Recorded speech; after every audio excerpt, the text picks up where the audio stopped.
पहले से थोड़ा सा बता दें। अस्सलाम वालेकुम। क्या हाल है भाई? अल्हम्दुलिल्लाह सर। तैयारी है ना हैकाथॉन की? Yes sir. अभी हैंड रेज होते सबको पता था, सबने हैंड रेज के हमें हैकाथॉन का पता था। जब सर ने पूछा कितने लोगों ने एक्सप्लोर करना स्टार्ट कर दिया है, हैंड रेज नीचे हो गए। क्यों भाई? अच्छा जी, हैकाथॉन हमारे हो रहे हैं, आज भी हैकाथॉन है, ठीक है। आज आपका नहीं है, आपके लिए लीनियंसी दी गई है। अच्छा, आपको पता होगा कि प्रीवियसली हम लोग कुछ टाइम से हम जो डेवलपमेंट कर रहे हैं उसे क्या कहते हैं? एआई ड्रिवन डेवलपमेंट, ऐसा ही है। एआई ड्रिवन डेवलपमेंट क्या है भाई? कि एक तो हमारे पास होती है, जब हमारे पास एआई बाबा आए थे तो हमने कहा एआई से कोडिंग करनी है हमें, ठीक है। हमने एआई के पास गए, उसको प्रॉम्प्ट दिया और उस प्रॉम्प्ट के जरिए उससे पूरी की पूरी एप्लीकेशन बना दी, वाइब कोडिंग। ऐसा ही है, करते थे? मना क्यों कर रहे हो? करते थे भाई, करते थे ना? खुशी खुशी बताओ, करते थे। पर उसमें एक मसला है कि आप जो एआई के जरिए प्रोजेक्ट बनाते थे उसके अंदर आप सिर्फ एआई को प्रॉम्प्ट देते, पूरी पूरी एप्लीकेशन बन जाती थी। अब उस एप्लीकेशन में आपको कुछ पता ही नहीं है कि एआई ने क्या किया। अब जब तक वो चल रही तब तक तो ठीक है, जैसे ही कुछ चीज खराब हुई क्या होगा आपके साथ? क्योंकि आपको तो पता ही नहीं क्या चल रहा है उसके अंदर, तो भाई डिबगिंग नहीं होती उसमें। ऐसा ही है। चलो डिबगिंग छोड़ो, सही चल रही है उसमें, अगर आपने कोई चीज अपडेट करनी है कर लोगे? नहीं कर पाओगे। तो उसी चीज से हमें बचने के लिए हमारे पास आई स्पेक ड्रिवन डेवलपमेंट और एआई ड्रिवन डेवलपमेंट। हमारे पास स्पेक ड्रिवन डेवलपमेंट से कहते हैं हम लोग कि अब हम ना सिर्फ वाइब कोडिंग करेंगे, सिर्फ एआई के जरिए कोड करेंगे, बल्कि अब हम बाकायदा पूरी रिक्वायरमेंट्स के साथ, पूरी रूल्स एंड रेगुलेशन और स्पेसिफिकेशंस के साथ कोड करेंगे, ताकि सारा का सारा रिकॉर्ड रहे और हम बहुत ही अच्छे वे में कोडिंग कर सकें। ऐसे ही है, ठीक है। अब हम लोग पढ़ तो रहे हैं, अभी हम बहुत डिटेल में देखेंगे कि क्या क्या हमें जो है वाइब कोडिंग के अंदर चीज़ें नहीं थी, क्यों हम लोग इस तरफ जा रहे हैं वो भी देखेंगे। लेकिन हम पढ़ रहे हैं स्पेक ड्रिवन डेवलपमेंट। अब पढ़ तो हम बहुत सारी चीज़ें रहे, हमने प्रॉम्प्ट एंड कॉन्टेक्स्ट इंजीनियरिंग में पढ़ी, हमने बहुत सारी चीज़ें पढ़ी, इम्प्लीमेंट कब करेंगे? तो इसीलिए सर ने इस बार कहा कि भाई बहुत हो गई पढ़ाई, अब आते हैं थोड़े तड़के के ऊपर। तो सर ने अनाउंस किया है हैकाथॉन। हैकाथॉन में हमें क्या बनाना है? क्या बनाना है? अभी सबने हैंड रेज किया था, सबको पता था। क्योंकि अब हम जो है, आपको पता होगा हमारा जितना भी पैरावर्सिटी या पीआईसी या जीआईसी, जितना भी कंटेंट हमारा सेम होता है, अप्रोचेस डिफरेंट होती है।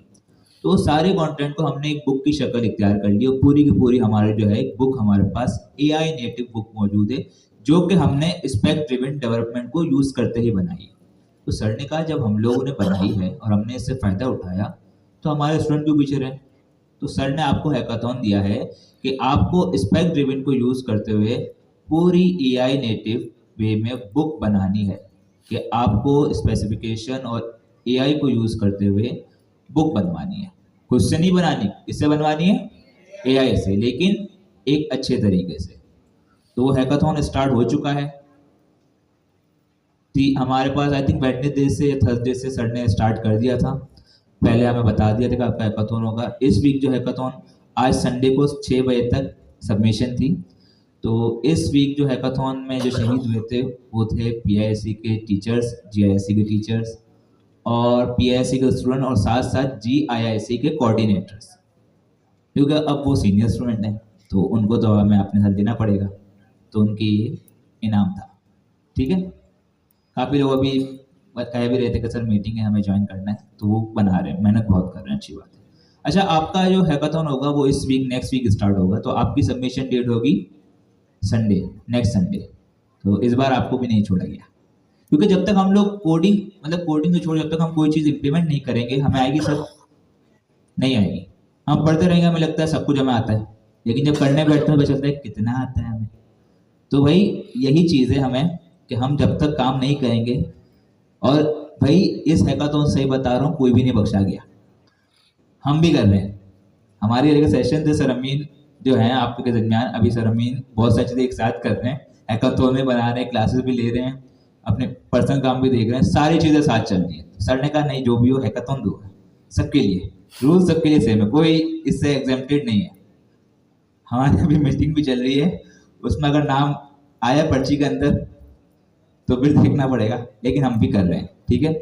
तो आपको ये मत सोचिएगा कि आप बख्शे जाएंगे, हैकाथॉन तो आपको भी करना है। और एक हैकाथॉन नहीं है, आपका हैकाथॉन के दो पार्ट हैं। एक पार्ट ये है कि आपको उसके पहले टेक्स्ट जनरेट करवाना है, बुक बनानी है। क्या बनानी है? बुक। फिर उस बुक के अंदर आपको चैटबॉट इंटीग्रेट करना है रैग सिस्टम से, रैग बेस्ड चैटबॉट, RAG, ठीक है, वो पढ़ लीजिएगा, पढ़ना पड़ेगा आप लोगों को, काम करना है तो वो सारी चीजें हम देखेंगे। आज की इस क्लास में हम कोशिश करेंगे कि हम पार्ट 1 को फॉलो करें कि हम AI नेटिव वे में स्पेसिफिकेशन को यूज करते हुए बुक कैसे बना सकते हैं। तो आप लोगों को इस सेशन से पहले कुछ प्री रिक्विजिट थी कि आपको कुछ इंस्टॉलेशन करके आनी थी। कितने लोग करके आए? क्या बात है सर, करके आए? अभी करके आए पक्का? कितने लोगों के पास क्लाउड CLI है? कितने लोगों के पास क्लाउड है? तो ये इंस्टॉलेशन वाले क्लाउड नहीं है तो कैसे हो गया आपके पास? क्लाउड कोड इंस्टॉल है अपने पास, लोकल पास? कितने लोगों के पास? सही है। कितने लोगों के पास पेड अकाउंट है?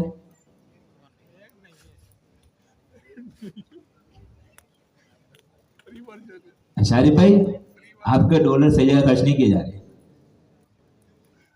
सर अभी मेहनत तो मुशक्कत जारी है, स्टार्टअप्स बनाए स्टूडेंट्स ने बहुत सारे। अब जाहिर सी बात है, मार्केटिंग करेंगे, एफर्ट्स पुट करेंगे, at the and they will have a lot of money.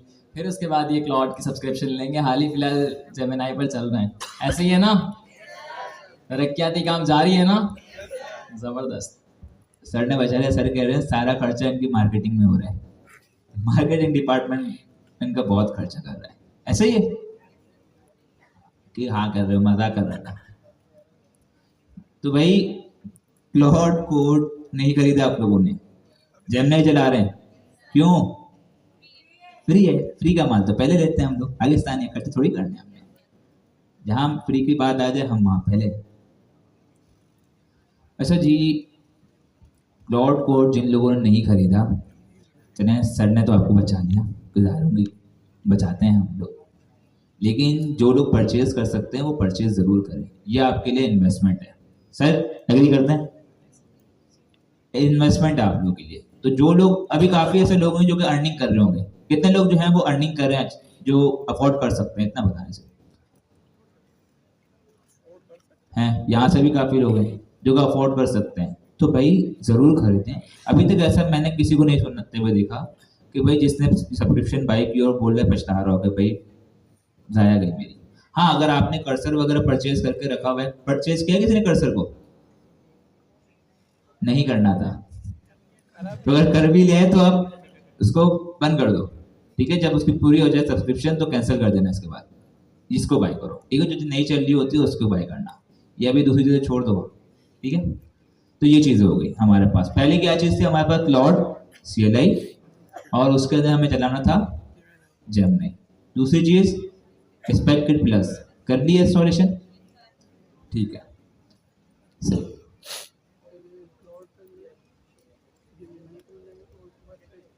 अच्छा, हाँ चल रहा है साथ। अस्सलाम वालेकुम। तो हैकाथॉन की न्यूज़ आप सबको पहले से मिली हुई थी और आज प्रिपरेशन के लिए सब रेडी हैं। और तो आज की क्लास में छोटा सा डेमो प्रोजेक्ट हो जाए। बिल्कुल सर। रेडी हैं आप लोगों का? लैपटॉप रेडी है? Yes sir. क्लाउड सेटअप है सबके पास? Yes sir.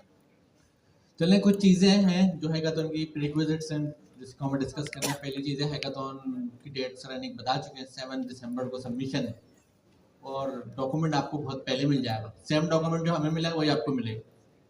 हमें क्या डॉक्यूमेंट मिला है? एक बुक राइट करनी है और वो बुक ह्यूमन रोबोटिक्स के टॉपिक पर राइट करनी है। हमें पता सारा काम हम AI से करवाएंगे और AI से कराने की जो पैटर्न होगा, अप्रोच होगी, वो आज की क्लास में हम आपको बताने वाले हैं क्या अप्रोच होगी। एक चीज़ नहीं होगी, वो क्या है? वाइब कोडिंग, जो नहीं होगी। इवन अभी आप जेमिनी सीला यूज़ कर रहे हैं या क्लॉड सीला यूज़ कर रहे हैं, या आप कर्जर पर भी हैं, जो भी आप उसको टास्क दे रहे हैं वो कर वाइब कोडिंग ही रहा है अभी भी। तो आप उस वाइब कोडिंग वाले काम हमें नहीं करना होगा हैकाथॉन में। हैकाथॉन का जो अप्रोच है, तरीका है, वो थोड़ा डिफरेंट है। उसको अभी हम डिस्कस करेंगे कि क्या होगा। तो आज की क्लास का हमारा एक छोटा सा गोल होगा कि आज की क्लास के बाद आप लोग एटलीस्ट इतना कैपेबल हो जाओ कि आप हैकाथॉन का जो प्रोजेक्ट है वो आज या तो करके जाओ, या तो आज ही घर जाके वो कर लो। उस प्रोजेक्ट में आप क्या करोगे, एक बुक लिखोगे, बुक का हेलो वर्ल्ड करोगे, और उस हेलो वर्ल्ड में एक डेमो चैप्टर लिखोगे, ये देखने के लिए ये सारी चीज़ें मेरे पास सही चल रही हैं, बन रही हैं। तो राइटिंग करने के लिए ज़ाहिर है कोई वेबसाइट लॉन्च होगी, जो बुक होगी वो किसी वेबसाइट में जारी होगी। तो वेबसाइट जो आपकी बनेगी वो यूज़ होगा डोकोसोरस। सर ने शेयर भी कर दिया, ये रहा। ये डोकोसोरस की लाइब्रेरी फ्रेमवर्क आप यूज़ करेंगे। अब इसे आपने पढ़ना नहीं है, एक अच्छी बात है, आपको रिएक्ट ऑलरेडी आती है, फेसबुक का फ्रेमवर्क है, तो फेसबुक अपनी डॉक्यूमेंटेशन बनाने के लिए इसी को इस्तेमाल करता है। आपको आता है ऑलरेडी रिएक्ट वगैरह सारा, लेकिन आपने इसको पढ़ने की जरूरत नहीं है ना, आपने डायरेक्ट इस पर काम करना है। आप एआई का एक पैटर्न फॉलो करेंगे जो हम आपको बताएंगे, उसके थ्रू वो इस पर काम करेंगे डोकोसोरस पे। तो हमें ये पता लग गया एटलीस्ट हमारी बुक किसके ऊपर बनेगी, डोकोसोरस पर बनेगी। और बुक होगी कैसी, डायरेक्ट वेबसाइट की शक्ल में होगी, उसमें चैप्टर्स लिखे होंगे। तो शुरू में आप डेमो चैप्टर लिखेंगे, देखने के लिए चीज़ें सारी प्रेजेंट हो रही हैं, बन रही हैं, क्रिएट हो रही हैं। और जब आप इसको बना लेंगे, क्योंकि एक स्टैटिक वेबसाइट है, तो आप इसको गिटहब पे रखेंगे। ये सारा काम आप थ्रू द एआई करवाएंगे, खुद से आपने कुछ नहीं करना होगा, खुद से आपने इंस्ट्रक्शंस देनी होंगी, उसको मॉनिटर करना होगा। और जब आप गिटहब की रेपो बनवाएंगे तो वहीं पर इस प्रोजेक्ट को रखेंगे, और गिटहब पर ही सेटिंग्स में जाके एक ऑप्शन होता है गिटहब पेजेस का, उसको आप इनेबल कर देंगे। ठीक है, उसके अंदर एक छोटा सा रिक्वायरमेंट होगी गिटहब एक्शंस की, जिसके थ्रू बिल्ड क्रिएट होती है, गिटहब एक्शंस में बिल्ड बनती है। तो वो सारा पैटर्न जो है आप बुक के अंदर ही देख लेंगे, या वो आप थ्रू द एआई करवा लेंगे। तो अगर हम शॉर्ट में देखें तो पहला काम क्या है हमारा, क्लोड सीएलआई हमारे पास हो। अब चाहे वो आपका पेड अकाउंट हो या एक अप्रोच अभी हम बात करते हैं उस पर, वो हो। सेकंड नंबर पे आप अभी आज जो हम सिखाएंगे उसको यूज़ करते हुए आप डोकोसोरस का एक प्रोजेक्ट बनाएंगे और उस पर एक डेमो चैप्टर लिखेंगे। फिर जब आपको हैकाथॉन का डॉक्यूमेंट मिलेगा तो उस हैकाथॉन के डॉक्यूमेंट में आपको टॉपिक मिलेगा ह्यूमनॉइड रोबोटिक्स का। तो उस ह्यूमनॉइड रोबोटिक्स के जो आपको सीक्वेंस दी भी होगी, चैप्टर्स दिए होंगे, उसके ऊपर आपने बुक लिखनी होगी। अगर आपने पैटर्न सही फॉलो करा तो आप बुक अच्छी लिखेंगे। इसके अंदर क्या है, पैटर्न है सारा। अगर आपने पैटर्न सही फॉलो करा, बुक अच्छी लिखेंगे। और आप लोग अभी नॉर्मली यही से इंटरेक्ट करते हैं, बहुत सारी राइटिंग आप करते होंगे, लेकिन उसकी आप प्रॉपर कहीं पब्लिश नहीं करते होंगे। तो वो वाला भी आपका गैप पूरा हो जाएगा कि आज इस हैकाथॉन के बाद से आप इतने तो कैपेबल होंगे कि आपकी कोई स्किल्स है, कोई मेडिकल का है, कोई फाइनेंस का है, कोई कॉमर्स का है, तो आप अपनी स्किल्स के ऊपर ही बुक पब्लिश कर सकते हैं और अपने कोलिग्स को या अपने इंस्टीट्यूट में जहाँ आप पढ़ रहे हैं वहाँ पर उनको शेयर कर सकते हैं। और सच में वो अच्छी बुक होगी। अगर आप पैटर्न से फॉलो करेंगे, बुक अच्छी लिखेगा, पढ़ने वाला भी हैरत करेगा कि भाई आपने बहुत स्ट्रॉन्ग और बहुत अच्छी बुक लिखी है। तो ये आपको एक अचीवमेंट हो जाएगी इस हैकाथॉन के बाद। और कुछ चीज़ें और भी हैं जो इस हैकाथॉन से आपको हासिल होंगी। एआई को अभी हम इस्तेमाल तो कर रहे हैं, लेकिन सही तरीके से नहीं कर रहे, क्योंकि हम वाइब कोडिंग कर रहे हैं। वाइब कोडिंग की एग्जांपल बिल्कुल वैसी है जैसे मैं अपने ऑफिस में हूँ, उनकी एक मीटिंग चल रही है, उस मीटिंग में अभी वो डिसाइड कर रहे हैं प्रोजेक्ट बनाना क्या है। वो मुझे बताते हैं इस तरीके की चीज़ होगी, मैं फ़ौरन बना के दे देता हूँ। फिर वो मुझे बताते हैं ऐसा होगा, मैं फ़ौरन बना के दे देता हूँ। आप ऐसे सपोज कर सकते हैं, वो बताएंगे भाई कोई प्लान है, मैंने प्लान बना दिया, ओके प्लान उड़ेगा, मैंने ऊपर उड़ गया, अब ये तो पता ही नहीं नीचे कैसा आएगा। सही है, वाइब कोडिंग अभी ऐसे ही चल रहा है, क्योंकि क्या हो रहा है, कोई प्लानिंग नहीं है, कोई डॉक्यूमेंट नहीं है। ऑर्गेनाइजेशन में होता है, वहाँ पे क्या होता है, वहाँ पे पहले एक SOW का डॉक्यूमेंट बनता है, फिर क्या होता है, एक BRT का डॉक्यूमेंट बनता है, फिर क्या होता है, फिर वो BRT के डॉक्यूमेंट का यूज़ करते हुए 2 डॉक्यूमेंट बनते हैं, एक हाई लेवल, एक low level. High level document बनता है TDD का, और लो लेवल डॉक्यूमेंट बनता है फंक्शनल डिज़ाइन का, FDD का। सही है, फंक्शनल डिज़ाइन का डॉक्यूमेंट फॉलो करते हैं developers, high level document follow करती है बाकी टीम, नेटवर्क, डेवऑप्स, दूसरे लोग। एट द एंड जब प्रोजेक्ट कंप्लीट हो जाता है तो उस डॉक्यूमेंट में जो चीज़ें हमने डिस्कस करी होती हैं, एग्री करा होता है, उसी के ऊपर सारा काम होता है। कोई अपनी मर्जी नहीं चला सकता। डेवलपर ये नहीं बोल सकता है मुझे ये अच्छा लग रहा है मैं ये कर देता हूँ। जो चीज़ें डिस्कस हुई हैं, एक डॉक्यूमेंट में है, जो साइन हुई है, हमें वही काम करना पड़ेगा।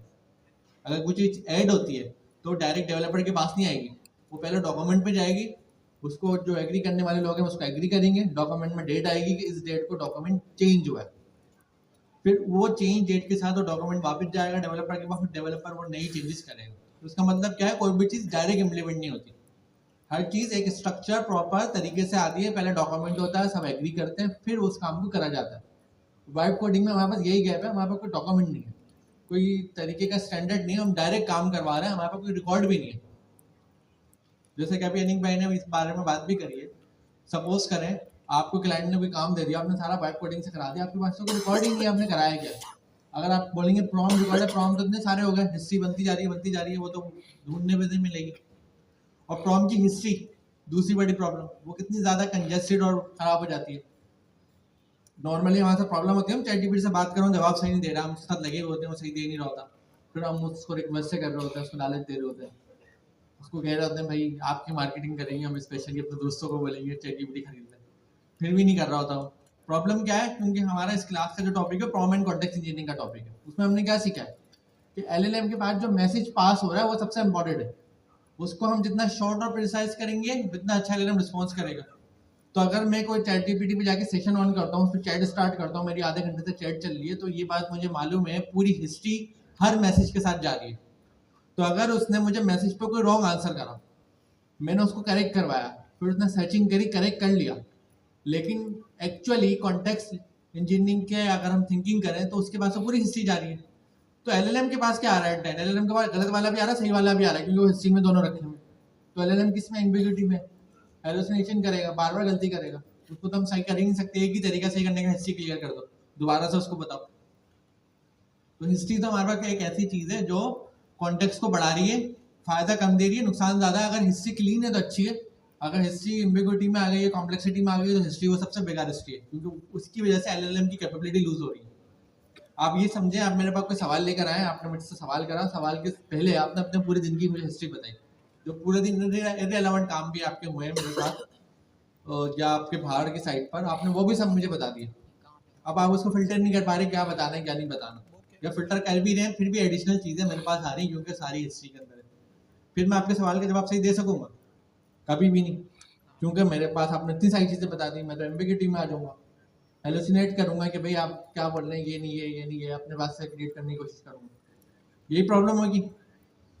बेहतर क्या होगा कि आप मेरे पास आके वही बात करें जो मुझसे आपको जवाब चाहिए, उससे ना ज़्यादा ना कम। तो ये कब होगा, ये कॉन्टेक्स्ट इंजीनियरिंग बहुत स्ट्रांग होगा। अब ये कैसे होगी, ये आज हम डिस्कस करने वाले हैं, इसी प्रॉब्लम से हम निकलेंगे बाहर, इस प्रॉब्लम से हमें कैसे निकलना है। अब सबसे पहली चीज़ आगे हमारा आज की डिस्कशन का टॉपिक स्टार्ट हुआ क्लाउड से, और इससे पहले आप यूज़ करते हैं जेमिनी। मुझे ये बताएं, एपीआई आप में से कितने लोगों ने कॉल करी है, कोई भी एपीआई कॉल करने के लिए अगर मैं कहूँ कोई एपीआई पे पोस्ट करना है डेटा, तो आप मुझसे कितनी चीज़ें मांगेंगे? एपीआई का लिंक मांगेंगे, एंड पॉइंट मांगेंगे, वो एक ही हो गया, लिंक और एंड पॉइंट दोनों मिलाकर। और क्या मांगेंगे दूसरे नंबर पे? आप मुझसे की मांगेंगे कि भाई ऑथराइजेशन की दो या टोकन दो।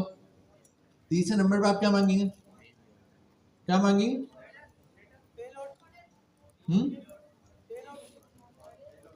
क्या होगा अगर एपीआई पे मुझे डेटा पोस्ट करना है, एपीआई की आ गई, एपीआई का लिंक भी आ गया, तीसरे नंबर पे क्या चाहिए? हमें क्या चाहिए? बॉडी चाहिए। डेटा पोस्ट क्या करना है वो चाहिए ना, स्ट्रक्चर चाहिए ना। तो स्ट्रक्चर क्या, भी ऑब्जेक्ट के अंदर 4 की वैल्यू पेयर रखने, नाम रखना है, आईडी रखनी है, रोल नंबर रखना है और अटेंडेंस रखनी है, सपोज कर लेते हैं।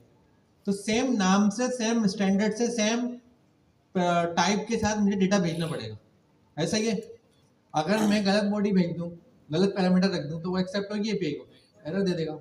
सबने एपीआई कॉल करिए ना, सबको पता है बॉडी सही भेजनी होती है, रिटर्न भी फिर एक स्ट्रक्चर आता है। जब हम कोई डेटा एपीआई पे पोस्ट करते हैं तो हम स्ट्रक्चर में, जेसन में ऑब्जेक्ट भेजते हैं उसको, उस ऑब्जेक्ट के अंदर हमारे की वैल्यू पेयर में डेटा होता है, फिर वो रिटर्न में हमें एक डेटा देता है। तो अगर मैं फ्रंट एंड डेवलपर हूँ, मैं उस एपीआई को कॉल कर दूँ, तो मेरे पास पहले से स्ट्रक्चर वो फ्रंट एंड पे डिफाइन होता है कि ये डेटा वो एपीआई को भेजना है। फिर जो एपीआई से रिटर्न आता है वो भी मेरे पास फ्रंट एंड पे डिफाइन होता है, ये आएगा तो मुझे यहाँ पर ये यूआई के अंदर शो करना है, ऐसा ही होता है। अगर वो एपीआई अपना रिटर्न का रिस्पॉन्स चेंज कर दे तो यूआई पे एरर नहीं आ जाएगा, डेटा का नाम ही चेंज हो जाएगा, पता नहीं किस स्ट्रक्चर में आ रहा है। और अगर मैं एपीआई हटा के दूसरी एपीआई लगा दूं तो आपके फ्रंट एंड पे क्या प्रॉब्लम आएगी?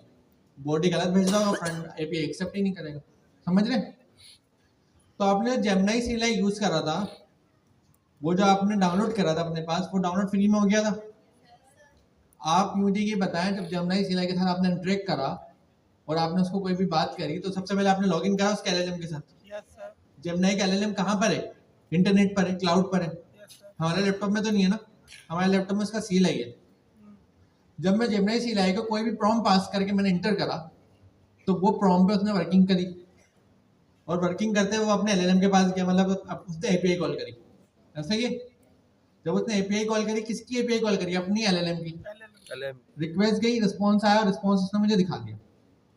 अब आपसे एक सवाल है, जेमिनी CLI का क्या सिर्फ इतना ही काम है? जिस तरह हम API कॉल करते थे, हम कॉल करते थे, कॉल जाती थी, रिस्पॉन्स आ जाता था। तो जेमिनी CLI सिर्फ अपने LLM को कॉल और रिस्पॉन्स कर रहा है, बस इतना ही काम है, इससे ज़्यादा नहीं है। कितने लोग इसको एग्री कर रहे हैं और कितने लोग डिसएग्री कर रहे हैं? डिसएग्री वाले कौन है और एग्री वाले कौन है? API आपने सच में कॉल करी है? क्या होता था API कॉल करने में, बताएं? API जब हम कॉल करते थे, हम उस पे एक बॉडी रख के भेजते थे, रिस्पॉन्स आ जाता था, यही होता था। हम कह रहे हैं जेमिनी भी सिर्फ इतना ही काम कर रहा है कि अपनी LLM को रिक्वेस्ट भेजता है, रिस्पॉन्स लाके हमें दिखा देता है, सिर्फ इतना ही। क्या ये बात सही है? कितने लोग डिसएग्री कर रहे हैं, दोबारा बताएं? बाकी एग्री कितने लोग कर रहे हैं? ईमानदारी से एंडर्स करें, कोई डर की जरूरत नहीं है। दोबारा मैं सवाल रिपीट कर दूं, ये जो मेरा लैपटॉप है, इस पे मैं सिर्फ और सिर्फ गेम खेल सकता हूँ, दूसरा काम नहीं कर सकता, ये बात सच है? सही नहीं है, लेकिन गेम में खेल सकता हूँ, लेकिन मेरा सवाल क्या है? सिर्फ गेम। तो यही मैं सवाल कर रहा हूँ, जो जेमिनी का CLI आपके पास है, उसका सिर्फ इतना ही काम है कि आपसे रिक्वेस्ट ली, अपना LLM कॉल करा और रिस्पॉन्स लाके आपको दिखा दिया। कितने लोग डिसएग्री कर रहे हैं? सारे लोग कर रहे हैं। तो वो जेमिनी का CLI एक्चुअली है क्या? वो अगर रिक्वेस्ट रिस्पॉन्स सिर्फ नहीं कर रहा तो इसके अलावा क्या कर रहा है? आपने ओपन एआई यूनिवर्सिटी के पढ़ा था, क्या बनाते थे आप? एजेंट्स क्या क्या कर सकता था? टूल कॉलिंग करता था, रिक्वेस्ट लेता था, अपने वाला लूप चलाता था, मल्टीपल LLM की कॉलिंग करता था, ऐसा ही होता था। तो जो आपका जेमिनी का CLI है वो क्या करता है? तो वो क्या है? वो एक एजेंट है। जिस तरह आपने एजेंट बनाया, जिस तरह उन्होंने भी एजेंट बनाया। आप पाइथन में चला रहे थे, उन्होंने टाइपस्क्रिप्ट में चला दिया, उन्होंने प्रॉपर पब्लिश करके CLI भी दे दिया। आप भी अपना पाइथन का पब्लिश कर सकते थे पिप के ऊपर। आपके केस में आपको टाइपस्क्रिप्ट भी आती है, तो आप टाइपस्क्रिप्ट वाला भी बना सकते थे, इसी तरीके से पब्लिश कर सकते थे। तो सेम एजेंट आप भी बना सकते हैं, आपके पास स्किल्स है, ठीक है। तो जो हमारा CLI है, उसका जो कोड है वो हमारे पास लोकल लैपटॉप पे डाउनलोड हुआ है, लोकल पर है, जब भी वो चल रहा है। लेकिन उसकी LLM की API जो है वो एक्सटर्नल है, तो वो उसको कॉल करता है, वहां से रिस्पॉन्स लाता है। तो जब भी हम अपना अकाउंट लॉगिन करके उसको की देते हैं।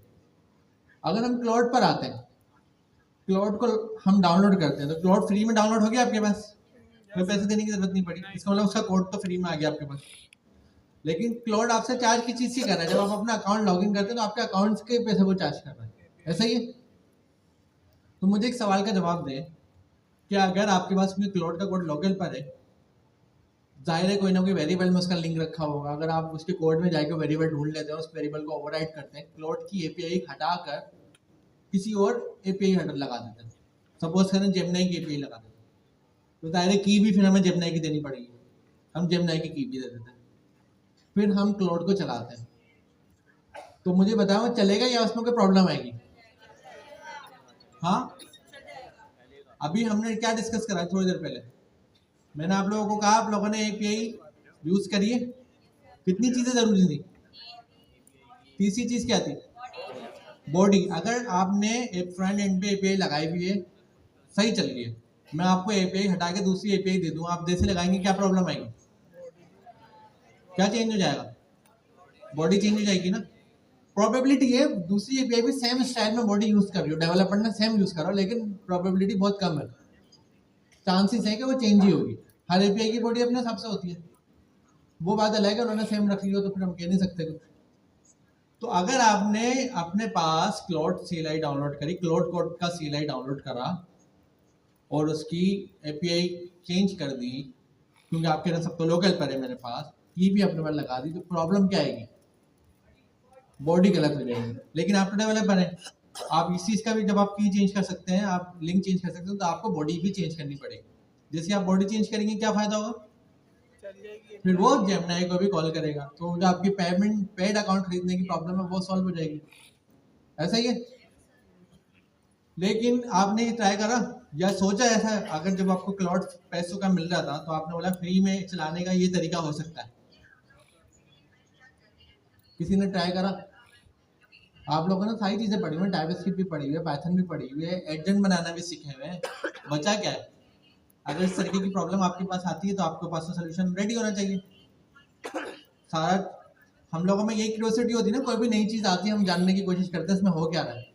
जैसे ही हमें पता लगता है इसमें ये चीजें हो रही हैं, हम फौरन समझ जाते हैं ये तो मैं भी कर सकता हूँ, या अगर मुझे प्रॉब्लम मिले तो उसका सोल्यूशन भी मिला सकता हूँ। तो ये आप लोगों ने जानने की कोशिश करी। चलिए इसके दूसरे टॉपिक पर आते हैं। बुक के अंदर हमारे पास मेंशन है कि हम सरनीक से पूछते हैं, सरनीक इसका अभी हमारे पास करंटली क्या तरीका है, ये जो हमने प्रॉब्लम देखी है इसका क्या सोल्यूशन है? सर इसका सिंपल सॉल्यूशन जो मुझे समझ आ रहा है, देखिए मसला हमारे पास सर यही आ रहा है कि बॉडी का आ रहा है कि अगर एक जो है एपीआई सर ने बनाई है और एक एपीआई मैंने बनाई है, सिमिलरली एक एपीआई है एंट्रोपिक की जो क्लाउड वाले हैं, एक एपीआई है जेमिनी वाले। तो भाई दोनों में डिफरेंस क्या आ रहा है? बॉडी का। ऐसा ही है कि अगर हम जेमिनी की एपीआई की भी लगा देंगे लेकिन वो उसकी बॉडी डिफरेंट होगी तो वो एक्सेप्ट नहीं करेगा क्लाउड। ऐसे ही तो मुझे सर मैं ये करूंगा कि भाई हमें अगर जेमिनी की एपीआई की यूज करनी है, ठीक है, क्लाउड के अंदर, तो मुझे उसकी बॉडी का स्ट्रक्चर चेंज करना पड़ेगा। ऐसे ही एज अ डेवलपर यही समझ आ रहा है कि भाई बॉडी का स्ट्रक्चर चेंज है ना। अगर मैं और सर अमीन अलग अलग एपीआई बनाते हैं, अब सर अमीन की एपीआई की बॉडी का स्ट्रक्चर अलग है, मेरी एपीआई की बॉडी का स्ट्रक्चर अलग है, तो अगर मुझे सर अमीन की एपीआई को यूज करना है, मेरी एपीआई की उसकी जगह लगानी, तो मुझे अपनी एपीआई जो है उसकी बॉडी का स्ट्रक्चर चेंज करना पड़ेगा। सिमिलरली जब हम लोग यूज करेंगे जेमिनी को, तो जब हम क्लाउड की जगह जेमिनी को यूज करेंगे तो हम क्या करेंगे, उसकी बॉडी का स्ट्रक्चर, इससे कहते हैं स्कीमा, क्या कहते हैं, स्कीमा को क्या कर देंगे, चेंज कर देंगे। तो अब मुझे बीच में ऐसा कुछ करना पड़ेगा कि मैं अपनी बॉडी का स्ट्रक्चर चेंज करूं। समझ आया? अब बात यह है कि ये हम करें सब अलग अलग, या फिर ये काम किसी और ने हमारे लिए ऑलरेडी करके रख दिया है, क्योंकि हम तो मुंतज़िर पर्दा हैं, ठीक है, तो ये काम हमारे लिए ऑलरेडी किसी ने करके दिया है। आप लोगों को अभी कहा था कि इंस्टॉलेशन करके आइए, काफी लोगों ने क्लाउड कोड राउटर को इंस्टॉल किया, ऐसे ही है, उसके जरिए जेमिनी चला भी रहे हैं, तो जेमिनी चला भी रहे हैं क्लाउड कोड के अंदर। मसला ये सर ने बताया कि क्यूरियोसिटी नहीं हमारे कि एक काम चल रहा है, हमें ये नहीं जानना कि वो चल कैसे रहा है। तो यहाँ पर हमारे पास पार्ट 2 के अंदर चैप्टर नंबर 5 है क्लाउड, और इसका हमारे पास है free cloud setup with Google Gemini. और यहाँ पर आप नीचे आएंगे तो यहाँ आपको सब बताया गया है। इसको मैं जूम इन करूं, क्या है ये, क्लाउड कोड राउटर, इसे हम कहते हैं प्रॉक्सी। क्या कहते हैं इसे, प्रॉक्सी। तो ये वही काम कर रहा है जो अभी सर ने आपको बहुत डिटेल में बताया कि अगर हमें उसकी एपीआई यूज करनी है कि भाई क्लाउड कोड हमारे पास, वो तो एक एजेंट है लोकल पे, ऐसा ही है, वो तो उसका कोड लोकली पड़ा हुआ है, हमें क्या कॉल करवाना है, जेमिनी का मॉडल, ऐसा ही है। तो बस हमें ये इंस्टॉल करना है, ये क्या करेगा हमारे बिहाफ पे, जो बॉडी को स्ट्रक्चर को चेंज करना है, उसके स्कीमा को चेंज करना है, ये हमारे लिए करेगा। इसको जरा स्क्रॉल करें, ऐसे ही। तो ये हमारे पास काम हो रहा है क्लाउड कोड राउटर के जरिए। तभी हमने आपको कहा हाँ, अगर दोनों की एपीआई का स्ट्रक्चर सेम होता तो हमें नीड नहीं पड़ती। सिमिलरली इसी तरीके से हमारे पास एक और प्रोवाइडर है जीएलएम, उसकी वो चाइना का है, तो उसने क्या किया, कॉपी पेस्ट में मास्टर होता है, हमारे पास चाइनीज, ऐसे ही। तो उन्होंने एग्जैक्टली जो स्ट्रक्चर एंट्रोपिक के क्लाउड का है वही स्ट्रक्चर उन्होंने फॉलो किया। तो अगर आप जीएलएम को यूज करेंगे तो आपको इस क्लाउड कोड राउटर की भी नीड नहीं पड़ेगी, सिंपल आपने एपीआई की वहां पर चेंज करनी पड़ेगी। तो ये चीजें थी सर। लेकिन यहाँ बात यही आती है कि कोई भी चीज हम इम्प्लीमेंट करते हैं, यूज करते हैं, हमें एज अ डेवलपर ये पता होना चाहिए कि हम क्या यूज कर रहे हैं, क्यों यूज कर रहे हैं, ठीक है। तो ये तो चीज हो गई। कितने लोगों ने इंस्टॉलेशन से कर लिए? तो ये चीज हो गई, मतलब आपके पास क्लाउड कोड आ गया और उसके अंदर जेमिनी। क्लाउड कोड क्या है, क्या है, एजेंट, एआई एजेंट, और जेमिनी का मॉडल चल रहा है। लेकिन अब बात ये आती है यहाँ पर कि क्लाउड कोड जो है, क्लाउड कोड CLI वो भी एक एजेंट है, ऐसा ही है, और जेमिनी CLI वो भी एक एजेंट है। तो जब दोनों एजेंट है, हमें यूज भी जेमिनी का मॉडल करना है, तो हम क्लाउड कोड को क्यों यूज कर रहे हैं, मतलब हम क्लाउड का AI एजेंट क्यों यूज कर रहे हैं, हम जेमिनी का AI एजेंट क्यों यूज नहीं कर रहे? किसकी वजह से? फीचर्स। अभी सर ने आपको एक पूछी थी कि क्या क्लाउड CLI है जो क्लाउड का AI एजेंट है, क्या वो सिर्फ मॉडल को कॉल कर रहा है? क्या उसका काम सिर्फ यही है कि मॉडल को कॉल करे? जब हमने AI एजेंट बनाए थे OpenAI एजेंट SDK से, क्या वो सिर्फ मॉडल को कॉल करते थे? उसके दूसरे फीचर भी होते थे। सिमिलरली यही वजह है कि हमारे पास क्लाउड कोड के अंदर, क्लाउड CLI के अंदर कुछ ऐसे फीचर्स हैं जो कि जेमिनी CLI मतलब जेमिनी के AI एजेंट के अंदर नहीं है। तभी हमने क्लाउड के AI एजेंट को चूज किया, और उसके अंदर मसला आ रहा था पेड सब्सक्रिप्शन का, तो फिर हमने इसके लिए क्लाउड कोड राउटर के जरिए जेमिनी के मॉडल को कॉन्फ़िगर कर दिया। कितना क्लियर है? अब बात यहाँ ये आती है कि हमारे पास क्लाउड कोड, क्लाउड के CLI में ऐसे क्या फीचर्स हैं जो जेमिनी CLI में नहीं है? किसी को पता है क्या है? जोर से बोले। इंटरनेट अंडा इनको नहीं आता, इन्होंने तालियां बजानी, इनको नहीं आता, कुछ बोले मसला नहीं है। पहले कौन बोल रहा था? एंड्रेस करे जी जी बोले। एक में अभी के नहीं, इसके बाद आपसे पूछेंगे। जी जी सब एजेंट, दूसरा चलो एक इन्होंने बता दिया, दूसरा कौन बताएगा? कौन है? स्किल्स। क्या कर रहे हो तुम लोग? ये भी नहीं पता? अच्छा नहीं पता होगा, शर्मा रहे होंगे, ऐसे ही ठीक है। अच्छा दो चीजें हैं बचली, वैसे बहुत सारे फीचर्स हैं लेकिन दो मेन फीचर्स है हमारे पास। एक है अभी इन्होंने बताया, सब बोलो क्या है? सब एजेंट। दूसरा स्किल्स। सब एजेंट से क्या समझ आ रहा है?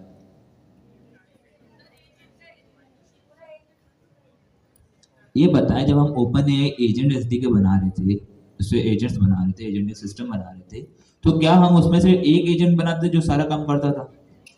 नहीं, बल्कि हम उसके लिए अलग अलग सेपरेट एजेंट्स बनाते थे जो कि स्पेशलाइज काम परफॉर्म करते थे, ऐसे ही है। तो सब एजेंट्स के अंदर भी यही होता है कि हमारे पास क्लाउड अपने काम को परफॉर्म करने के लिए अपने सब एजेंट्स बनाता है जो कि स्पेसिफिक टास्क को परफॉर्म कर रहे होते हैं। क्लियर हुआ? फायदा हुआ? ठीक है। दूसरी चीज, जेमिनी CLI में अभी तक ये चीज नहीं है।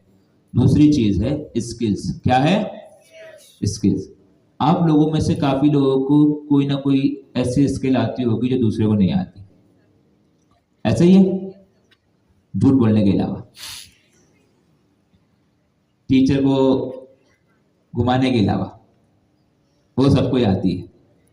होमवर्क क्यों नहीं किया? सर ये मसला था, वो मसला था, हैकाथॉन सर लाइट नहीं थी, गैस नहीं था, घर वाले मुझे ही तंग कर रहे थे। ये सारे मसले हमारे साथ ही होते हैं, ठीक है। तो हर किसी के पास स्किल होती है। अब सर अमीन की बात करें, सर अमीन के पास कितने सारे स्किल्स हैं? सर अशारी को कितने सारे स्किल्स हैं? अगर ये बात करें कि सर अमीन के पास जो स्किल्स है 100-200, सर को क्लाउड की नॉलेज है, सर को आर्किटेक्चर की पूरी नॉलेज है, डेवऑप्स, कुबरनेटीज, हर चीज की नॉलेज है, फ्रंट एंड बैक एंड सारी। सर अशारिफ की बात करें बिजनेस, सर अशारिफ को फ्रंट एंड बैक एंड सारी नॉलेज है। अगर मैं इन दोनों से रिक्वेस्ट करूं और सर अमीन और सर अशारिफ अपने स्किल्स को फाइल्स बना के 100-200 जो हैं वो सारे रिटर्न फॉर्मेट में फाइल्स बना के, फोल्डर बना के मुझे प्रोवाइड कर दें। अब मुझे कोई भी काम करना, अगर मुझे डॉकर पे काम करना है, मैं सर अमीन की स्किल्स को देख के उस पर काम करूं तो मेरे लिए फायदेमंद होगा, हाँ या ना?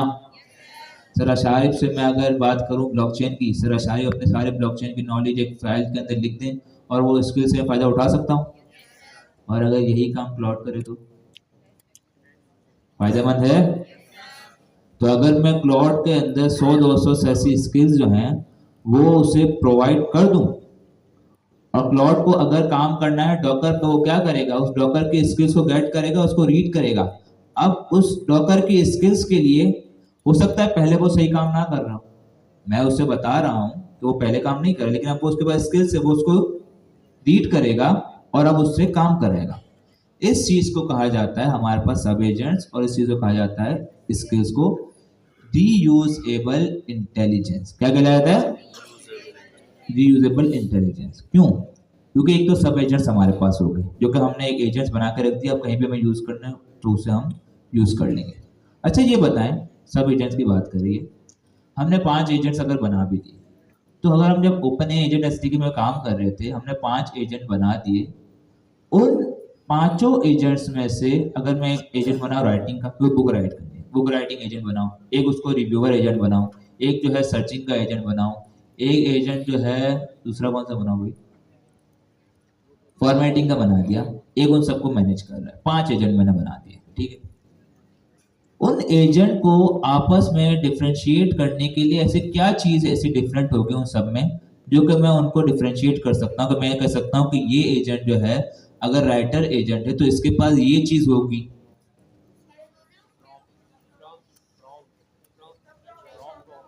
क्या होगी? System prompt. तो कॉन्टेक्स्ट सिस्टम प्रॉम्प्ट होगा, सबका सिस्टम प्रॉम्प्ट अलग होगा, कि सिस्टम प्रॉम्प्ट हम देते हैं उसी से वो एजेंट बनता है, ऐसा ही है। तो अब अगर मैं यहां पर जाऊं, क्लॉड क्या करता है, मैं यहां पर जाता हूं,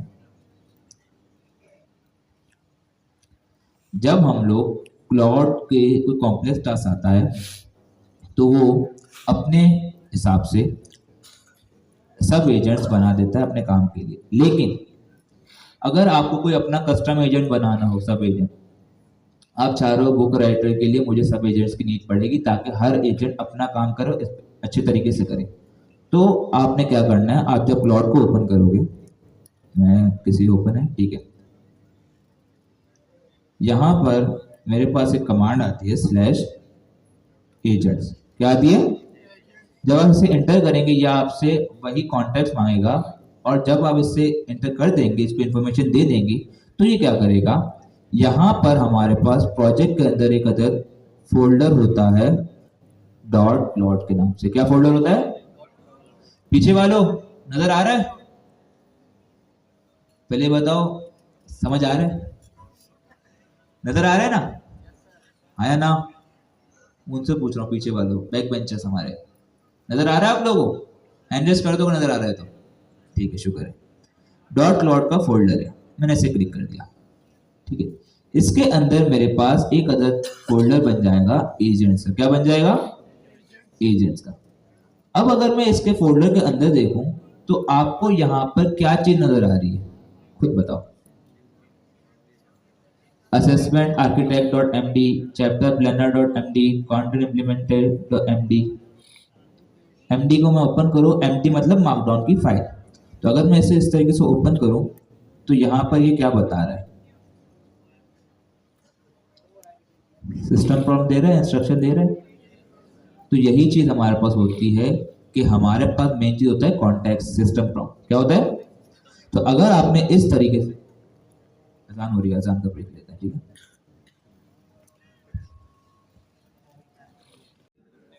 इंस्ट्रक्शंस, क्या? System instruction. तो एजेंट क्या करता है हमारे पास, यहाँ पर हम फाइल बना सकते हैं, ये भी एआई उससे ही बनाएंगे, हम क्या कहते हैं क्लॉड से बनाएंगे। हम उसको इंस्ट्रक्शन देंगे, वो इस तरीके से आके यहाँ पर इंस्ट्रक्शन की फाइल बना देगा। अब जो एजेंट उसको नीड पड़ेगी जिस एजेंट की, उसको वो अपने काम के लिए यूटिलाइज कर देगा। क्लियर है? समझ आ गया इतना? अब आते हैं दूसरी चीज के ऊपर, स्किल्स के ऊपर। किसके ऊपर? तो स्किल्स का भी यही सीन है भाई, कि अगर सर अमीन ने 200 स्किल्स हैं, सर अशारी को 200 स्किल्स हैं, वो करके मैंने 400 स्किल्स के इस तरीके से फोल्डर बना दिए। स्किल्स के फोल्डर के अंदर इस तरीके से एक फोल्डर बनेगा, और उस फोल्डर के अंदर एक अदद फाइल होगी स्किल डॉट एमडी, ठीक है।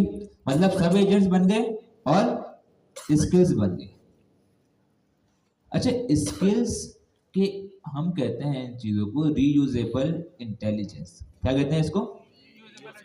रीयूजेबल इंटेलिजेंस का हम इसको यूज करते हैं। लाइक अगर मुझे कोई इंस्ट्रक्शन जो है, मैंने वहां पर सिस्टम प्रॉम्प्ट दे दिया, अगर मैं किसी और क्लाउड के फोल्डर के अंदर गया, किसी और प्रोजेक्ट के अंदर गया, वहां भी अगर मैंने यही एजेंट जो है उसको पेस्ट कर दिया, तो वो वहां पर भी मौजूद हो जाएगा। सिमिलरली स्किल्स की अगर बात करें हम लोग, कि स्किल्स की नीड क्यों पड़ी अगर हमें, कि अगर हम उसको सर्चिंग भी करवा सकते हैं, उसको सारी चीज़ें प्रोवाइड कर सकते हैं, अब सपोज करें आप, इसका देखो फायदा ये है, आपका एजेंट एक काम कर रहा है, आपका एजेंट एक काम कर रहा है, लेकिन आपको पता है कि वो सही तरीके से नहीं कर रहा, आप क्या करेंगे, उसको बताएंगे, ऐसे ही है कि नहीं भाई ये काम इस तरीके से करना है। अब आप उसको बार बार बता रहे हैं, इससे बेहतर ये काम नहीं होगा कि आप अपने जितने भी नॉलेज है वो सारी की सारी एक फाइल में लिख के उसको दे दें। अब आप उसको हर जगह यूज कर सकते हैं। तो इस चीज से आपको बार बार ना उसको बताना पड़ेगा, और जब उसको आपकी सारी नॉलेज मिल जाएगी, आपकी स्पेशलिटी उसके पास होगी, तो कितना अच्छे तरीके से काम करेगा। ना उसको वेब सर्च करने की नीड पड़ेगी, ना और कोई काम करने की नीड पड़ेगी। वो आपकी स्किल्स को यूज करते हुए बेहतरीन तरीके से काम कर सकता है। लेकिन एक मसला है यहाँ पर, कोई बता सकता है अब तक क्या? 400 स्किल्स है हमारे पास, वो काम करने के लिए उसे यूज कर रहा है, क्या मसला आ सकता है? अच्छा आपको पॉइंट भी दे रहा हूँ, ठीक है, गेम खेलते हैं। अजान हो रही है, क्या करें? ब्रेक। एक हो गई। अगर हम लोग एक काम करना है, ठीक है, एक हमारे पास क्लाउड है, काम कर रहा है, उसके पास 400 स्किल्स है। अगर वो 400 स्किल्स, मतलब एक स्किल की फाइल में सोच लीजिए 1000 लाइन की एक स्किल की फाइल है। अब अगर 1000 को 400 करें तो कैलकुलेट करो भाई, कितने कितने हो गए, उसमें टोकन्स कितने बनेंगे? Millions of tokens. ऐसे ही है, क्योंकि आपको पता है कि जब हम चैट जीपीटी वगैरह से बात कर रहे होते हैं, सेशन हमारा बन रहा हो, तो विंडो क्या कहते हैं? सेशन। तो जब उसमें कोई चीज जाती है, हम उसे कॉन्टेक्स्ट कहते हैं। ऐसे ही जो बैकग्राउंड इन्फॉर्मेशन जा रही होती है, कॉन्टेक्स्ट क्या होती है? Background information. तो जब हमारा एजेंट काम कर रहा होगा, उसको ये स्किल्स मिल रहे होंगे, तो वो उसके लिए इन्फॉर्मेशन होगी, कॉन्टेक्स्ट होगा। तो जब इतना सारा कॉन्टेक्स्ट एक साथ जा रहा है, पहले तो बात यह है कि जो हमारे पास मॉडल होता है, उसका सेशन होता है, उसकी एक लिमिट होती है। ऐसे ही है, उसे हम कहते हैं कॉन्टेक्स्ट विंडो। क्या कहते हैं? उसकी एक लिमिट होती है। चलो उसका मसला में लिमिट भी उसने दे दी। लेकिन अगर इतना सारा कॉन्टेक्स्ट एक साथ जा रहा है, इतना सारा कॉन्टेक्स्ट एक साथ जा रहा है, बिल कितना बनेगा? एक ही कमांड के अंदर, एक ही स्टेप के अंदर आपका अकाउंट फुल हो गया, मसला होगा। तो अगर मैं उसे 400 स्किल दे रहा हूँ, वो सारी रीड कर रहा है, तो मसला होगा। सॉल्यूशन क्या है इसका? जी कौन है? हैंड रेस करो। जी जी जी, रिट्रीवल ऑगमेंटेड जनरेशन लगा दो इसके अंदर ही, ठीक है। और कुछ? सही है। अगर ये हमने कर दिया कि जो इसको चाहिए सिर्फ वही करो, सही है, अच्छा आपने दिमाग लगाया। यही चीज इस मसले से बचने के लिए क्लॉड ने खुद ने ही इसको टैकल किया हुआ है। क्लॉड ने खुद ने इसको टैकल किया हुआ है। क्लॉड क्या करता है कि अगर मेरे पास 400 जो हैं स्किल्स हैं, तो वो 400 को यूज नहीं करेगा, 400 को यूज नहीं करेगा। वो ये देखेगा, अगर उसके पास टास्क आया, फॉर सपोज मेरे पास टास्क आया है डॉकर का, वो क्या करेगा, देखेगा कि मेरे पास डॉकर के रिलेटेड कोई स्किल है, डॉकर के रिलेटेड कोई स्किल है। अगर उसके पास स्किल नहीं होगी तो वो सर्च करेगा, और अगर स्किल होगी तो क्या करेगा, उसको रीड करेगा। सिमिलरली अगर उसके पास टास्क आया ब्लॉकचेन के रिलेटेड, वो देखेगा मेरे पास कोई ब्लॉकचेन के रिलेटेड स्किल है, अगर होगी तो उसे रीड करेगा। अब सपोज करें उसने कहा नेक्स्ट.जेएस के रिलेटेड कोई स्किल है, हाँ, लेकिन वो स्किल में कोई मजेदार चीज नहीं है, तो वो क्या करता है, वो पूरी फाइल को रीड भी नहीं करता। सबसे पहले वो आएगा तो ऊपर का हमारे पास कुछ चीजें रीड करेगा, अगर उससे वो फाइल अच्छी लगेगी, मतलब काम की लगेगी, तो उसे रीड करेगा, वरना वो उससे भी डिस्कार्ड कर देगा। तो यहाँ आपके कॉन्टेक्स्ट कितना बच गया? कॉन्टेक्स्ट बचा तो आपका टोकन बचे, टोकन बचे तो खर्चा बचा। तो भाई क्लाउड इतना स्मार्ट है कि वो सारी की सारी चीज़ें यूज़ नहीं करता, जो चीज़ें इससे जिस वक्त नीड पड़ती है उनको बहुत ही एफिशिएंटली यूज़ करता है। तो क्या फ़ायदा हो गया हमारे पास क्लाउड का? पहला फ़ायदा, सब बोलो, पहला फ़ायदा सब एजेंट, दूसरा स्किल्स, ठीक है।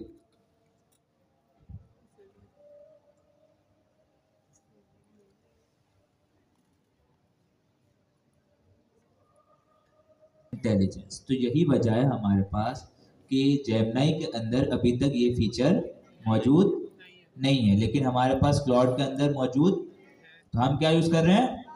सब बोलो, क्लाउड का एजेंट, क्लाउड CLI क्लाउड का एजेंट, और उसके पीछे मॉडल कौन सा हो रहा है? जेमिनी। तो मसला सॉल्व हो गया। ठीक है, पाकिस्तानी है जुगाड़ हम लोग निकाल देते हैं।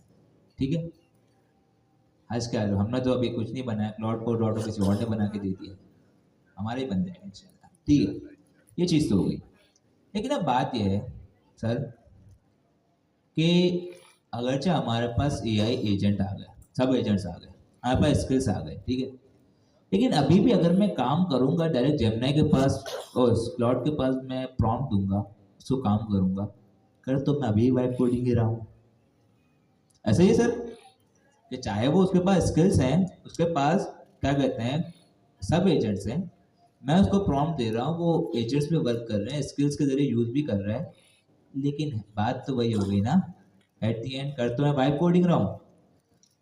तो इस वाइब कोडिंग से हम कैसे बचेंगे?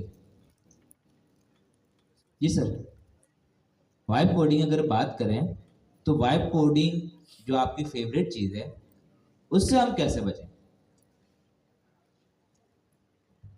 जी सर, आप बताएंगे जरा कि ये वाइब कोडिंग के क्या नुकसान हैं और हम इससे कैसे बच सकते हैं? क्या क्या चीजें हमें नीड पड़ेंगी वाइब कोडिंग से छुटकारे के लिए? अच्छा, वाइब कोडिंग तो हम यही तस्वीर कर रहे हैं ना, जो अभी हमने बात करी थी कि ऑर्गेनाइजेशन में अगर मुझे कोई प्रोजेक्ट मिल जाए तो पूरा डॉक्यूमेंट फाइनलाइज होकर उस पर लोग एग्री कर रहे हैं, फिर वो मेरे पास आ रहा है तो मैं उसको फॉलो करता हूँ। फ़ायदा क्या है कि कोई भी चीज़ ऐसी नहीं है जो डॉक्यूमेंट में नहीं लिखी हुई और मैंने कर दी हो। जो चीज़ें मैंने करी हैं डॉक्यूमेंट में लिखी हुई। अगर गलती होगी तो मेरी नहीं होगी, डॉक्यूमेंट की होगी। मेरी गलती जब होगी जब मैं डॉक्यूमेंट को फॉलो ना करूँ। अभी हम LLM पे डिपेंडेंट क्यों हैं? क्योंकि हम डिपेंडेंट है अपने प्रॉम पे और प्रॉम हिस्ट्री पे, इसके अलावा कुछ है ही नहीं हमारे पास। और प्रॉम एंड प्रॉम हिस्ट्री तो कुछ टाइम की नहीं होती है, बाद में तो नज़र भी नहीं आती। तो अगर मैंने प्रोजेक्ट बना दिया, लाइव कर दिया और फिर कोई एरर आ गया तो मुझे तो पता ही नहीं उस प्रोजेक्ट में हो क्या रहा है। मेरे पास तो वाला प्रॉम भी नहीं है, वाली हिस्ट्री भी नहीं है, ढूंढ देगा कौन? और अगर 3 महीने बाद क्लाइंट ने कॉल करी तो मेरे पास तो प्रॉम हिस्ट्री भी खो चुकी होगी, उसको फिर सही कौन करे? तो वाइब कोडिंग पे हमें नहीं जाना, बल्कि हमें अब पैटर्न हम डिस्कस करते हैं, हमें किस पैटर्न की जरूरत होगी वाइब कोडिंग से निकलने के लिए। सबसे पहली चीज सर, जब हम ऑर्गेनाइजेशन में जाते हैं तो ऑर्गेनाइजेशन के कुछ प्रोटोकॉल्स हमें मिलते हैं, जिसमें से एक होती है गवर्नेंस, प्रोजेक्ट गवर्नेंस होती है, उनके कुछ रूल्स होते हैं, हम उसको फॉलो करते हैं। जिस कंट्री में हम उस चीज़ के जिसके लिए हम प्रोजेक्ट बना रहे हैं उस कंट्री के कंप्लाइंस होते हैं। जैसे बैंक होता है उसके लिए स्टेट बैंक के कंप्लाइंस होते हैं, सऊदीया के बैंक होते हैं उसके लिए सामा के कंप्लाइंस होते हैं। कंप्लाइंस मतलब रेगुलेशंस, रूल्स, सर्कुलेशन जो उनकी आईपी होती है, जो उन्होंने डिसाइड करा हुआ अपने कस्टमर्स की प्रोटेक्शंस के लिए। इसी तरह कुछ सिक्योरिटीज के प्रोटोकॉल्स होते हैं। तो ये सारी चीज़ें जो रूल होते हैं जो ग्लोबल लेवल पर होते हैं, जिससे कोई डायरेक्ट ताल्लुक नहीं है किसी स्पेसिफिक प्रोजेक्ट का, ये ग्लोबल है, पूरी ऑर्गेनाइजेशन में कितनी भी चीज़ें चल रही हैं सब इससे अफेक्टेड है। तो हमारे पास ऐसी कोई रूल बुक होनी चाहिए जो, जैसे हम ऑर्गेनाइजेशन में जाते हैं वहाँ से हमें एक रूल बुक मिलती है। रूल बुक क्या हो सकती है? भाई ऑब्जेक्ट ओरिएंटेड फॉलो होती है हमारे पास, क्लीन कोड होता है हमारे पास, और हमारे पास जो भी कोडिंग करता है वो टेस्ट ड्रिवन अप्रोच में करता है। इस तरीके की सारी बातें, मतलब आप समझ रहे हैं ग्लोबल लेवल पर, जिसका डायरेक्ट किसी एक प्रोजेक्ट से ताल्लुक नहीं है, बल्कि पूरी ऑर्गेनाइजेशन में जितनी भी चीज़ें चल रही हैं सबसे ताल्लुक है। उसको हम एक नाम दे सकते हैं, जैसे हमारा मुल्क का कानून होता है, कॉन्स्टिट्यूशन होता है ना। तो क्या हम ऐसा करें कि कोई एक कॉन्स्टिट्यूशन बनाए जो एक हमारी ग्लोबल लेवल पे रूल बुक हो, और वो रूल बुक हमारी एक ही हो हमेशा, मतलब एक बार बना ली तो बहुत ही मुश्किल कोई अमेंडमेंट आए, अदरवाइज वो एक ही रूल बुक बन जाए। उससे क्या हो जाएगा, हमारे स्टैंडर्ड एक जगह आ जाएंगे सारे, कि क्या क्या चीज़ें हमारे पास स्टैंडर्ड लेवल पर है, कंप्लाइंस लेवल पर है। ये काम हम करें। दूसरे नंबर पर डायरेक्ट जिस प्रोजेक्ट पर मैं गया हूँ तो उन्होंने मुझे टास्क देना है, मुझे काम देना है कि अमीन भाई आपने ये काम करना है, तो वो मुझे उसकी डिटेल्स बताएंगे, प्रोजेक्ट डिटेल्स या स्पेसिफिकेशन उसको हम कह सकते हैं, प्रोजेक्ट की स्पेसिफिकेशन हमें बताएंगे। ठीक है, वो जो स्पेसिफिकेशन मुझे बताएंगे मैं उनसे डिस्कस करूंगा, भाई ये स्पेसिफिकेशन ये है, उसको समझने की कोशिश करूंगा और उसको समझ लूंगा। तो ये एक डॉक्यूमेंट वाली अप्रोच आ गई हमारे लिए। जो मुझे काम मिला, पूरा प्रोजेक्ट नहीं, 100% प्रोजेक्ट नहीं, बल्कि जो काम मुझे उसको करना है या मुझे मिला है उसकी हम बात कर रहे हैं, स्पेसिफिकेशन। तीसरे नंबर पर जब मेरे पास स्पेसिफिकेशन आ गई, चाहे अब मेरे पास हो सकता है टीम हो या मैं अकेला हूँ, दोनों में से कोई भी प्रोबेबिलिटी हो सकती है। तो मैं जाहिर है जब मेरे पास डिटेल्स आ गई तो सबसे पहला काम मैं क्या करता हूँ, अगर मैं आपको कोई काम की डिटेल्स दे दूं तो आप सबसे पहला काम क्या करेंगे? आप प्लानिंग करेंगे। सही है, प्लान करा भाई, पूरा देखा कि कहाँ से स्टार्ट होना है, कहाँ एंड होना है, क्या क्या चीज़ें इस्तेमाल होनी है, स्टेक क्या, एक्सपायर डेट, सारी बात होगी। चलो प्लान रेडी हो गया, अब क्या करना है अगला? आप मेरे पास ज़्यादा टीम है, उनके नहीं टास्क बनाने या मैं अपने नहीं टास्क बनाऊंगा, क्योंकि जाहिर है प्लान के अकॉर्डिंग टास्क होंगे ना, पहले ये होगा, फिर ये होगा, ये होगा, ये होगा। चौथा काम मैंने टास्क बना लिया, अब पांचवा क्या होगा? अब जो टास्क बनाया उस पर इम्प्लीमेंट होना शुरू हो जाएगा, मतलब काम होना शुरू हो जाएगा। पांचवा टास्क इम्प्लीमेंट का। अभी वाइब कोडिंग में हम क्या करते हैं? वाइब कोडिंग में ये तो पांचवा वाला टास्क है इम्प्लीमेंट का, इसको हम क्या करते हैं? सबसे पहले करते हैं। ऐसा ही है, कोई डॉक्यूमेंट नहीं है, कोई स्पेसिफिकेशन नहीं है, कोई टास्क नहीं है, कोई प्लानिंग नहीं है, डायरेक्ट हमने उसको काम वाला डायरेक्ट उसने कर दिया। डायरेक्ट हमने कहा भाई ये पुल बनाना, उन्होंने कहा बना दिया। फिर हमने कहा ये बनाना ना, वो भी बना दिया, वो बस बनता ही जा रहा है। फिर हमने कहा ये तो रोड बन गया, हाँ भाई बन गया। अब लाइनें डालते हो, उन्होंने लाइनें भी डाल दी। फिर रोड बना दो, फिर रोड बना दिया। मतलब कोई प्लानिंग होनी चाहिए, कोई तरतीब होनी चाहिए टास्क एग्जीक्यूशन की। तो अगर हम इस अप्रोच से चले कि पहले हम एक कॉन्स्टिट्यूशन बनाए, ग्लोबल रूल बनाए, ताकि स्टैंडर्ड एंड कंप्लायंस एक लेवल पर आ जाए। फिर हम अपनी स्पेसिफिकेशन लें जो हमें काम करना है, जो हमारी रिक्वायरमेंट्स है। फिर हम उस रिक्वायरमेंट्स के अकॉर्डिंग एक प्लान जनरेट करें, जिसमें हमारे सारी चीज़ आ जाएंगी। भाई रिएक्ट यूज़ करनी है, अभी जो हमारी क्या है, डोकासोरस यूज़ करनी है, डोकासोरस के साथ ये करना है, ये करना है, वो करना है, सारी चीज़ें प्लानिंग में आ गई। ठीक है, ह्यूमन रोबोटिक्स पर राइटिंग करनी है तो ह्यूमन रोबोटिक्स की रिसर्च करनी है, ये सब आ गया ना राइटिंग, और उसमें प्लानिंग में फिर रिसर्च होगी पहले, तो फिर काम शुरू होगा, फिर ये होगा, फिर ये होगा। फिर क्या होगा? जब प्लानिंग एक बार आ गई, फिर हम उसके टास्क डिवाइड करेंगे डिटेल में, भाई ये टास्क, ये टास्क, ये टास्क, वो टास्क प्लान के अकॉर्डिंग इंप्लीमेंट होना शुरू हो जाएगी। पांचवें नंबर पे कि जो प्लान है उसके अकॉर्डिंग टास्क चलेंगे, पहले वाला टास्क, फिर वाला टास्क, फिर वाला टास्क। ठीक है, इससे हमें फायदा क्या होगा? इससे हमें फायदा ये होगा, हर चीज ऑन रिटर्न है राइटिंग में। मतलब एलएलएम अपनी नहीं चला रहा है, एलएलएम को जो राइटिंग में टास्क मिले हैं, प्लान मिला है, वो उसको इम्प्लीमेंट कर रहा है। तो जो कोड वाला काम है सबसे लास्ट में हो रहा है, पांचवा वाला। हमारी नहीं कोडिंग या बुक की नहीं राइटिंग होगी। बाकी जो ऊपर के चार काम है वो डॉक्यूमेंटेशन है। अगर डॉक्यूमेंटेशन स्ट्रांग हुई तो क्या फायदा होगा? काम सही होगा, और अब हम डिपेंडेंट नहीं होंगे अपनी प्रॉम हिस्ट्री के ऊपर। जहाँ पर हम जाकर प्रॉम लिखते थे वो काम करता था, फिर हम प्रॉम लिखते थे फिर वो काम करता था, फिर हम उसको रिक्वेस्ट से करना शुरू करते थे जब काम खराब होता था, फिर वो काम सही नहीं कर रहा होता था, फिर हम उसको सब कुछ करते थे, उसको लालच भी देते थे, उसको धमकियाँ भी देते थे, फिर भी वो काम नहीं करता था। हम उस चीज़ से बाहर आ जाएंगे, क्योंकि हम अब प्रॉम से और प्रॉम की हिस्ट्री से डायरेक्ट डिपेंडेंट नहीं है, हम डिपेंडेंट है अपने स्पेसिफिकेशन से, प्लान से, टास्क से। हम जब इम्प्लीमेंट करने आ रहे हैं तो वो हमारा डॉक्यूमेंट पढ़ के इम्प्लीमेंट करना है। तो अगर एलएलएम गलती करता है, मतलब एआई एजेंट गलती करता है, तो पहली बात तो ये तय है वो गलती एआई एजेंट की गलती, मतलब ह्यूमन की गलती, क्योंकि एआई एजेंट खुद से तो नहीं कर रहा ना, जो उसको लिख के दिया है हमने इंग्लिश में वही कर रहा है। तो अगर एआई एजेंट गलती करे कभी भी, आप ये अपने माइंड में परसेप्शन रख लें, ये गलती मेरी है। आप उस गलती को कैसे सॉल्व करेंगे? आप डायरेक्ट नहीं बोलेंगे उसको सॉल्व करो, आप आगे अपने डॉक्यूमेंट पढ़ेंगे, स्पेसिफिकेशन देखेंगे, आप अपना प्लान देखेंगे, अपने टास्क देखेंगे।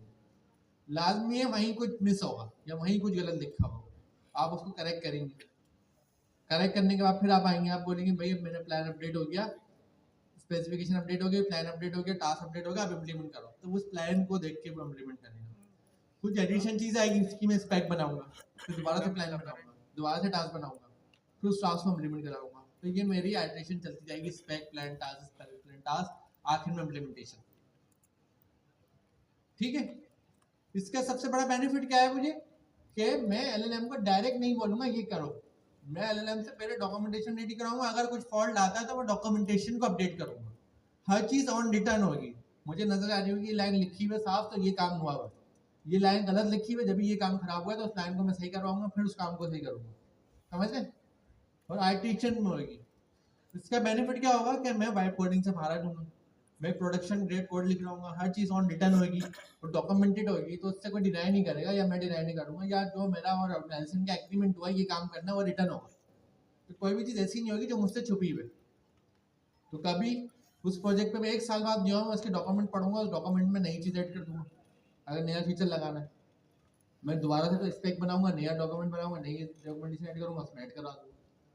हर चीज ऑन रिटर्न है, तो उसको ट्रैक किया जा सकता है, उसको अपडेट किया जा सकता है, उसको प्रोडक्शन ग्रेड काउंट किया जा सकता है, क्योंकि उसकी डॉक्यूमेंटेशन है। इस अप्रोच से हम आ जाएंगे किससे, वाइब कोडिंग से बाहर। और इस हैकाथॉन में आप लोगों ने वाइब कोडिंग नहीं करनी। आप लोगों ने कौन सा तरीका फॉलो करना है, जो सर अनिक ने ऊपर लिखा है, स्पेक ड्रिवन डेवलपमेंट। अब हम सर अनिक से पूछते हैं, पहले मुझे ये बताइए, जब ये हमने पैटर्न डिस्कस करा, ये पैटर्न आप लोगों को समझ में आ रहा सही है ये तरीका?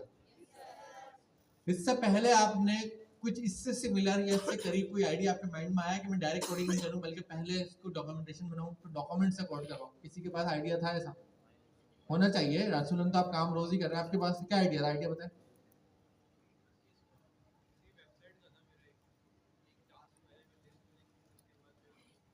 आपने कहा कि मुझे वेबसाइट बनानी होती है, मैं पहले टास्क बनाता हूँ सारे, फिर उस टास्क से वेबसाइट बनवाना शुरू करता हूँ।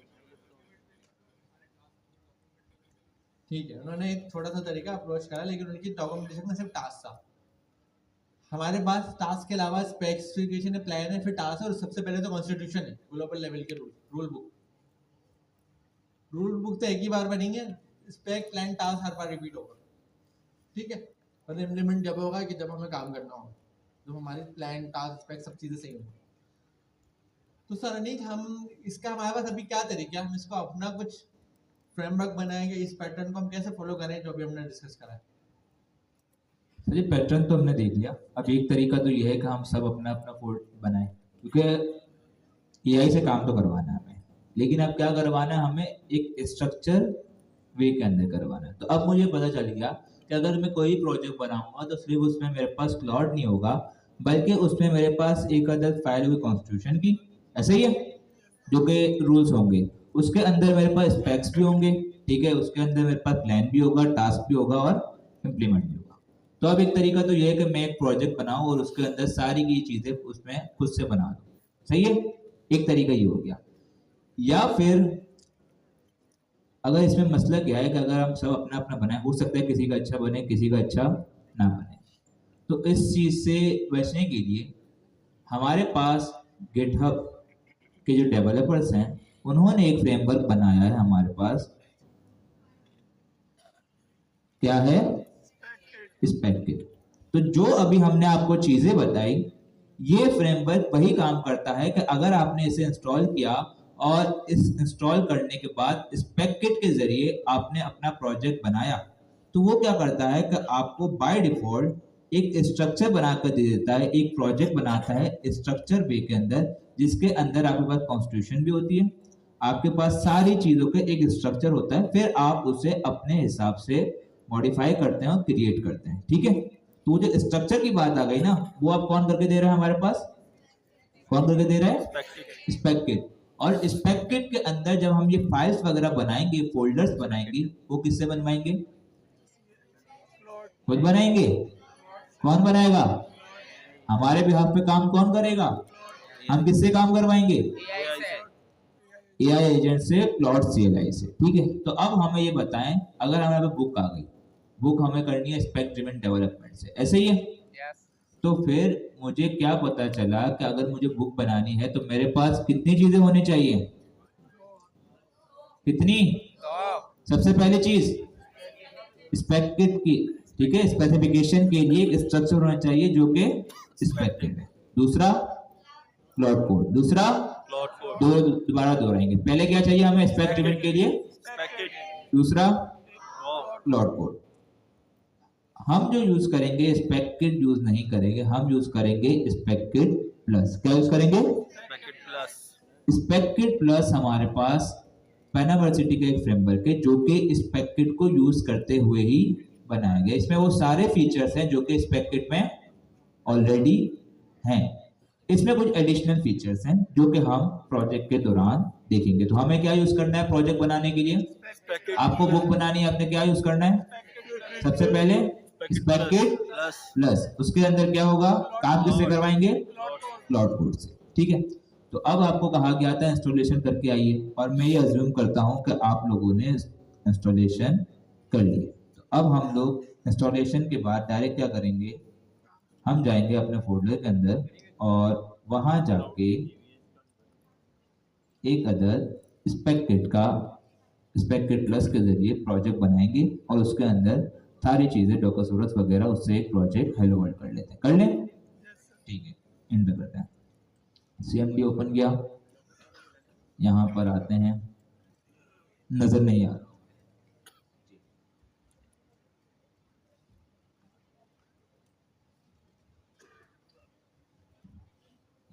नजर आ रहा है सबको? मजीद सबको नजर आ रहे हैं वैसे? क्लियर है सर? और करना है थोड़ा सा और।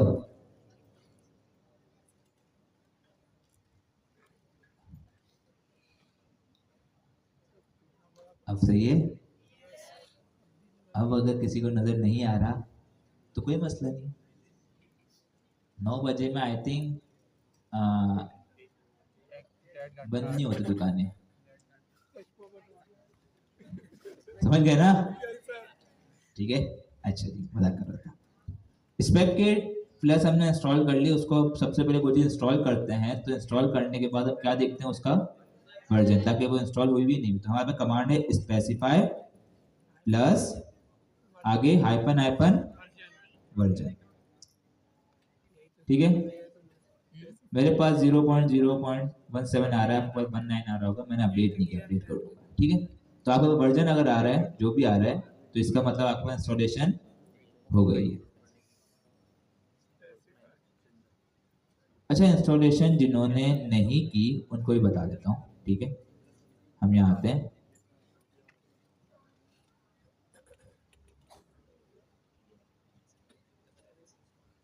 हमारे पास स्पेक किट पैनावर्सिटी की रेपोजिटरी है, उसके अंदर हमारे पास है स्पेक किट प्लस की रेपोजिटरी। आपने इसको स्क्रॉल करना है नीचे, स्क्रॉल करने जैसे नीचे आएंगे यहाँ पर आपको इसे इंस्टॉल करने की कमांड मिल गई। ठीक है, अब आप चाहें तो इसे इस तरीके से इंस्टॉल करें पिप से, ठीक है, चाहे तो यूवी के जरिए करें, चाहे तो किसी और तरीके से करें। दो तरीके ज़्यादा बताए गए हमारे पास, एक है पिप से और दूसरा है यूवी से।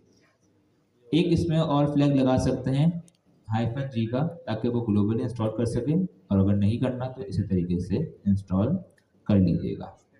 ठीक है, यहाँ हमारे पास बता रहा है। और एक और चीज़, अगर आपने इंस्टॉल नहीं करना, आपके पास स्पेस नहीं है, तो UVX के ज़रिए आप वंस टाइम, मतलब एक बार अगर आपको सिर्फ प्रोजेक्ट बनाना है तो इस तरीके से आप UVX अगर आपके पास है तो उसके ज़रिए आप सिर्फ एक बार वंस टाइम आप इसको अपने पास यूज़ करके प्रोजेक्ट बना सकते हैं, वो इंस्टॉल नहीं करेगा। तो ये सिंपल तरीका था, जिन्होंने नहीं किया सारी चीज़ें। अच्छा, ये चीज़ अगर छोड़ भी दें, एक मिनट, आपको पता है हमने सारे का सारा डॉक्यूमेंट जो है बुक में अंदर मौजूद है या ना? हम जाएंगे बुक में, कहाँ जाएंगे? बुक के अंदर। बुक के अंदर हमारे पास है पार्ट 4। क्या है? पार्ट 4। पार्ट 4 का नाम क्या है? SDDRI। SDD का मतलब, SDD का मतलब, RI का मतलब क्या है? मतलब रीयूजेबल इंटेलिजेंस। तो spec driven development reusable intelligence fundamental. हमारे पास इसके अंदर 2 चैप्टर्स हैं। पहला चैप्टर है 13 फंडामेंटल, इसमें आपको spec driven, spec kit plus के बारे में और स्पेक ड्रिवन के बारे में सारे फंडामेंटल्स बताए गए। ठीक है, ये आपने पढ़ने। और इस हमारे पास चैप्टर नंबर 14 के अंदर स्पेक ड्रिवन डेवलपमेंट को यूज करने के लिए स्पेक किट प्लस का हैंड्स ऑन है। इसमें आपको हर चीज मिल जाएगी कि आपने इंस्टॉल कैसे करना है, सारी चीजें आपको, देख लो, इंस्टॉलेशन एंड स्टेप सेटअप, ये सारी चीजें आपको मिल जाएंगी। जो भी कंटेंट आपको पढ़ाया जा रहा है सब बुक के अंदर मौजूद है। ठीक है, तो आपके लिए अभी इंपॉर्टेंट कौन सा है? एक है पार्ट 2 क्लॉड, और उसके अंदर चैप्टर है हमारे पास फ्री क्लॉड सेटअप, ठीक है, विद जेमिनी CLI, और हमारे पास है पार्ट 4 के अंदर दोनों चैप्टर्स। तो ये आपने पढ़ने हैं। ठीक है, हम दोबारा आते हैं यहाँ पर। इतने सारे ओपन कैसे हो गए? हाँ, कौन सा है? चलो देखते हैं। हाँ, ये वाला है। ठीक है, ये हो गया। अब मुझे स्पेसिफाई प्लस मतलब स्पेक किट प्लस को यूज करते हुए एक अधिक प्रोजेक्ट बनाना है। बना लूं? मैं करता हूँ स्पेक स्पेसिफाई प्लस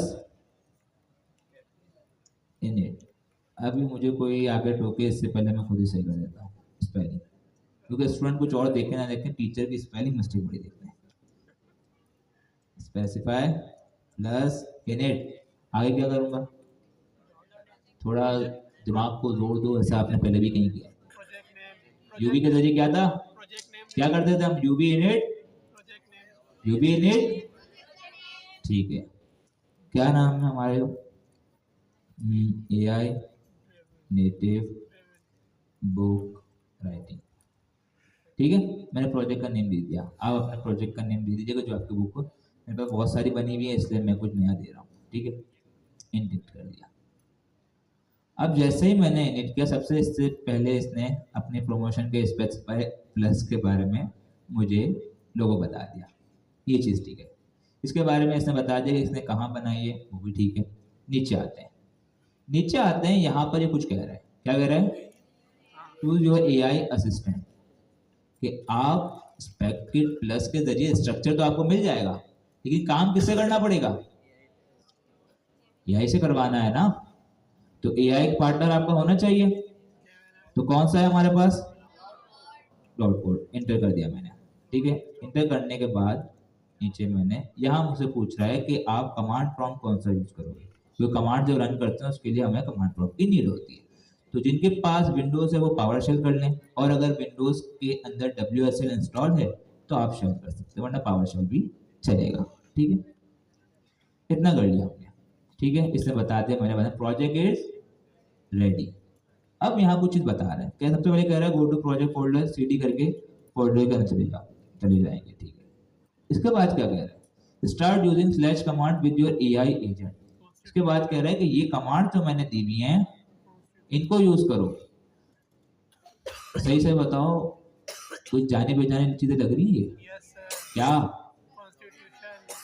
SP.constitution क्या है ये, रूल बुक। तो अगर मतलब मुझे रूल्स बनाने हैं प्रोजेक्ट के लिए ग्लोबल लेवल पे, तो उसके लिए मुझे किस कमांड की नीड होगी, SP.constitution। ये कमांड हमें स्पेककिट इंस्टॉल करने से मिली, और इस कमांड को यूज तो हम करेंगे, लेकिन काम कौन कर रहा होगा हमारे बेहाफ पे, लॉर्ड कोड। तो ये कमांड हम किसको प्रोवाइड करेंगे, लॉर्ड कोड, ठीक है। SP.स्पेसिफाई, स्पेसिफिकेशन के लिए SP. बोलो ना भाई, प्लान। आगे इसके बाद इम्प्लीमेंट, ठीक है। इसके बाद हमारे पास कुछ ऑप्शनल कमांड्स हैं, क्लैरिफाई, एनालाइज, चेकलिस्ट, ये सारी चीजें हम देखेंगे जब हम लोग काम कर रहे होंगे, ठीक है भाई, ठीक है। मैंने इसको नीचे कर दिया, और मैं इसको भी हटा दूं, मैग्नीफायर बड़ा तंग करता है, कहाँ गया, ठीक है। हम आते हैं अपने इस फोल्डर के अंदर, यहाँ पर मैं चले जाता हूँ, मेरे पास आगे कौन सी AI नेटिव बुक राइटिंग, ठीक है। यहाँ जाके मैं CMD लिखता हूँ, ये इसलिए जूम नहीं कर रहा क्योंकि ये तो आपको पता है ऑलरेडी, शुरू से करते हुए आ रहे हैं। Code space CMD code space dot, open हो गया। और जैसे ही ओपन हुआ मैंने मैग्नीफायर को भी क्लोज कर दिया, क्योंकि अब यहाँ पर मेरे पास मैग्नीफायर की नीड नहीं है, ध्यान से, ठीक है जी। हम यहाँ पर आए, कितने फोल्डर है हमारे पास, कितने फोल्डर हैं, दो। पहला कौन सा, दूसरा, तीसरी एक फाइल नजर आ रही है, कोई जानी पहचानी फाइल है ये,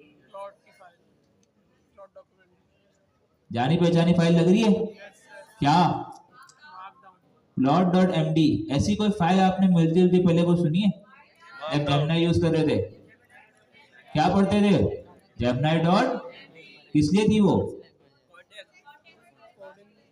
किस लिए थी, हाँ सही बोल रहा हूँ, इसलिए थी जेमिनी को कॉन्टेक्स्ट प्रोवाइड करने के लिए। ऐसे ही है कि जेमिनी ने किस तरीके से काम करना है, उसके लिए क्या इंस्ट्रक्शन है, ऐसे ही। सिमिलरली हमारे पास प्लॉट के लिए भी हमने एक फाइल बना दी, उसके लिए रूल्स हैं कि उसने किस तरीके से काम करना है, ये प्लॉट के लिए, ठीक है, ये हो गया। दूसरा ये फोल्डर आ रहा है डॉट प्लॉट का, ऐसा फोल्डर अभी हमने कहीं देखा, आया ना? नो? कितने कह रहे हैं नो? कितने कह रहे हैं यस? नो कितने कह रहे हैं? यस कितने कह रहे हैं? ये पढ़ा गया, नो कह रहा था। ठीक है, डॉट क्लाउड का फोल्डर है। इसके अंदर जब ओपन करते हैं, यहां हमारे पास एक और फोल्डर आ रहा है कमांड्स का। कौन सा फोल्डर आ रहा है? अभी हमारे पास कोई एजेंट्स का फोल्डर नहीं आ रहा, कोई स्किल्स का फोल्डर नहीं आ रहा, क्योंकि हमने कोई क्रिएट ही नहीं किया। लेकिन एक फोल्डर आ रहा है कमांड्स का, और इस कमांड के अंदर मैं देखूं तो यहाँ पर एक फाइल है मुझे sp.constitution, एक फाइल में नजर आ रही है implement, एक है plan, specify task, और ऐसी बहुत सारी फाइल्स हैं। तो अभी जब मैंने स्पेककिट के जरिए, स्पेककिट प्लस के जरिए प्रोजेक्ट बनाया था, उसने कहा था ये कमांड चलाओ, मैंने आपको प्रोवाइड कर दी। तो क्या मैं ये समझ सकता हूँ कि इसने क्या किया कि कोई कमांड तो मुझे क्लॉड को रन करनी है, तो जिस तरीके से क्लॉड के पास कुछ बिल्ट इन कमांड्स होती हैं, वो अपने लिए बिल्ट इन एजेंट बना सकता है। सिमिलरली मेरे पास एक फोल्डर होता है कमांड्स का, जिसके अंदर मैं अपनी कस्टम कमांड भी बना सकता हूँ। ऐसा हो सकता है? हाँ या ना? बना सकता हूँ। तो इसने क्या किया, यहाँ पर एक कमांड्स का फोल्डर बनाया, उसके अंदर कस्टम कमांड्स बना दी। कमांड क्या होती है भाई? सिंपल, हम लोग इस तरीके से फाइल का नाम लिखते हैं, जो आपका फाइल का नाम होगा वो आपकी कमांड का नाम होगा। इस कमांड के पीछे आपका एक प्रॉम्प्ट होता है। देख रहे हो, पूरे प्रॉम्प्ट दे रहे हैं कि इसने करना क्या है। You must consider user input before proceeding, empty वगैरह, ये सारी चीजें बता रहे हैं। तो जब मैं इसको कमांड को इंटर करूंगा क्लाउड कोड की मदद से, तो इसके पीछे का प्रॉम्प्ट इंस्ट्रक्शन रन हो जाएगा, और वो मेरे बिहाफ पे कॉन्स्टिट्यूशन को चेंज कर देगा, क्रिएट कर देगा। ऐसे ही है, समझ आ रहा है? अगर मैं स्पेककिट के जरिए ये काम ना करता तो मुझे ये सब चीजें मैनुअल करनी पड़ती। ऐसे ही है। लेकिन स्पेककिट प्लस को जैसे ही मैंने इनिशियलाइज किया, इसने मेरे बिहाफ पे ये काम करके रख दिया। तो मतलब स्पेककिट का क्या फायदा हुआ? स्पेककिट प्लस का फायदा ये हुआ कि स्पेककिट प्लस हमारे बिहाफ पे हमें पूरा एक स्ट्रक्चर बना के दे रहा है, हमारा काम आसान कर रहा है। ऐसे ही, ठीक है, सही है, ये आ गया। दूसरा फोल्डर कौन सा बना है? Dot specify. इसके अंदर हमारे पास 3 फोल्डर हैं। पहले आते हैं टेम्पलेट्स पे। टेम्पलेट्स हम देखेंगे, ठीक है, ये कुछ प्री डिफाइंड टेम्पलेट्स होते हैं जिनको हम यूज करेंगे, ऐसा स्ट्रक्चर से कह सकते हैं, इसको हम बाद में एक्सप्लोर करेंगे। दूसरा आते हैं स्क्रिप्ट। अभी हमने पावर शेल सेलेक्ट किया था, कमांड प्रॉम्प्ट, तो उसकी कुछ हमारे पास शेल की स्क्रिप्ट होती है जो कि क्लाउड कोड रन करता है। तो वो भी इसने बना के दी। जब क्लाउड कोड को नीड पड़ेगी, अगर उससे किसी एजेंट का कॉन्टेक्स्ट अपडेट करना है, तो वो इस स्क्रिप्ट को रीड कर सकता है, इसको रन कर सकता है। कोई चीज और रन करनी है तो वो यहाँ पर स्क्रिप्ट के अंदर इसको रन कर देगा। ठीक है, आपने देखा होगा जेमिनी आप यूज करते हैं, वो स्क्रिप्ट रन करेंगे, आपसे परमिशन मांगता है। सिमिलरली ये वही स्क्रिप्टें इस तरीके की होती है कि जो आपको रन करेगा ये, तो आपसे परमिशन मांग के उस स्क्रिप्ट को रन कर देगा। तीसरा आता है, ये बड़ा इंपॉर्टेंट है हमारे पास, कौन सा फोल्डर है ये? सब बोलो, कौन सा फोल्डर है? मेमोरी का अंदर कौन सी फाइल है? सबसे पहले क्या जरूरी होता है? कॉन्स्टिट्यूशन। सबसे पहले क्या जरूरत है? Rules, regulation, constitution. इसको मैं क्लिक करता हूं, क्या नजर आ रहा है आप लोगों को? क्या है ये? अगर मैं इसको इस तरीके से देखूं, और मुझे ये समझ आ रहा है कि इसने मेरे लिए कॉन्स्टिट्यूशन की बुक, एक कॉन्स्टिट्यूशन की फाइल बना के रख दी है, जो कि एक स्ट्रक्चर है मेरे लिए। मतलब इसने इस कॉन्स्टिट्यूशन की फाइल के अंदर मेरे लिए कोई रूल्स नहीं लगाए अभी तक, इसने एक स्ट्रक्चर मेरे लिए फाइल बना दी कि इस तरीके से आपकी कॉन्स्टिट्यूशन की फाइल दिखेगी। कि सबसे पहले यहाँ पर आपके लिए प्रोजेक्ट का नाम आएगा, इसके बाद आपके कोर प्रिंसिपल होंगे, प्रिंसिपल का नाम, प्रिंसिपल डिस्क्रिप्शन। ये मैं कह सकता हूँ ये मेरे लिए खाका है, मेरे लिए स्ट्रक्चर है। ऐसे ही अभी कॉन्स्टिट्यूशन की फाइल बनी नहीं है, इसको बनाएंगे हम। कौन बनाएंगे? हम, मैं नहीं। कौन बनाएंगे? हम, मैं और मेरे साथ क्लाउड। आप क्यों भाई, आप अपना बनाओ,